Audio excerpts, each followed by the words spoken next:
Cloverpit is a very interesting game to me. Roguelike and a slot machine. Interesting.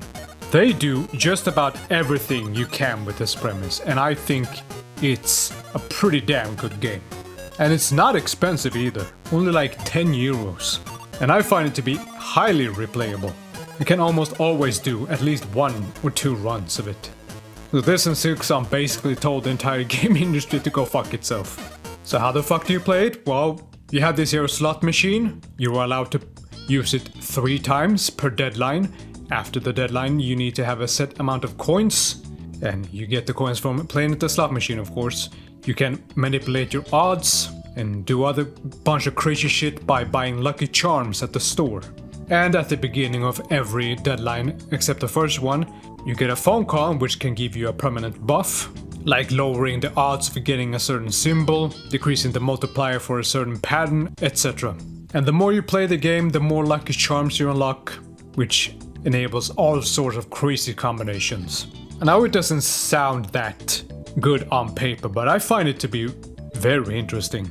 I dig the overall style of it, with low-res PlayStation graphics, which means it's one of the few reasons why it can run on my potato of a fucking computer. And I like that it has a very simple premise. Just gamble at the slot machine, and that's it. You can technically move around a bit in the room, but you don't have to. You can reach everything by just looking around using the mouse, which means I can play this one-handed. I've been a bit of a gambling addict my whole life, and this is the healthiest way I can get that shit out.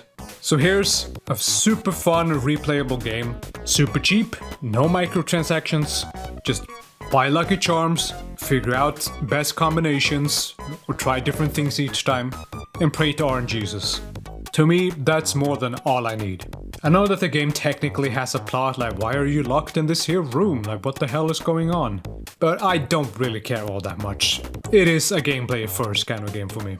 Some constructed feedback I can give is that there's a few quality of life features I wish was in it.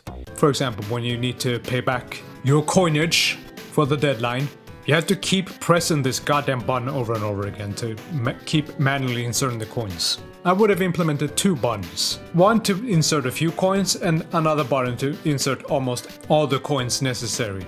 I say this because gambling at the slot machine of course costs money, and sometimes I get impatient and I just keep inserting the coins into the ATM, so I accidentally put in more than what the slot machine cost.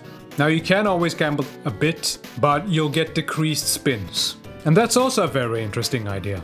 You can either spin 7 times or 3. If you spin 7, you'll get 1 Clover ticket. If you spin 3, you get 2. And you use the Clover tickets to buy lucky charms, which surprisingly open up for good strategies, especially early on. Like if you have 1 or 2 more rounds left and you've already met the deadline, you can do 3 spins instead so you get more tickets. And maybe save them up for the next deadline. It's interesting, and I like it. And if I were to sit here and talk about each and every individual charm and their synergy and whatnot, I'd probably be here all day. Like, there is a lot. And another thing I like is that they have something called interest. After every time you gamble, you get back about 7% of the total coins you've inserted into the ATM. That way, even if you lose all your goddamn coins, you at least have a bit. How do you lose all the coins, you ask? Because after the 3rd or so deadline, you can score a 666 pattern, which immediately takes away all the coins you earned that round. And later in the game, it takes away all the coins you have on you, period. Fun! The most common, quote-unquote, punishment or drawback of really good buffs at the telephone and such is to give one of your lucky charms a trait that increases your chances to get a 666, which is usually not good.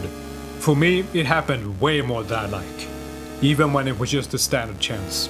There are some ways to kind of circumvent it and play around it, like charms that gives you extra spins or extra luck if you get 666, but overall it's not something I want.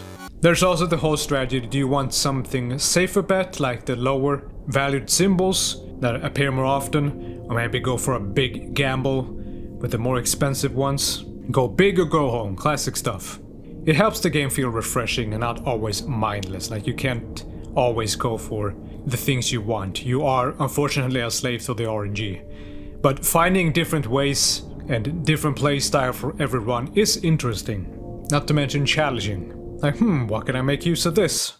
Every time during the second deadline, when I take a good look at the lucky charms available, check out what buffs I have at the phone, it makes me feel smarter than I actually am. Just trying to figure out great ways to make the best of whatever situation I'm in.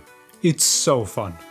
And as I said, it's not an overly demanding game. If I can run this game and record it, special thanks to Outplayed by the way, then probably you can too. Because my computer is old and shit. And I like that not every game has to be technically demanding. Sometimes you just need a simple premise and good gameplay. It's not super fast paced, you can take almost all the time you want before you start your gambling sessions. Very simple and fun. What's there not to like?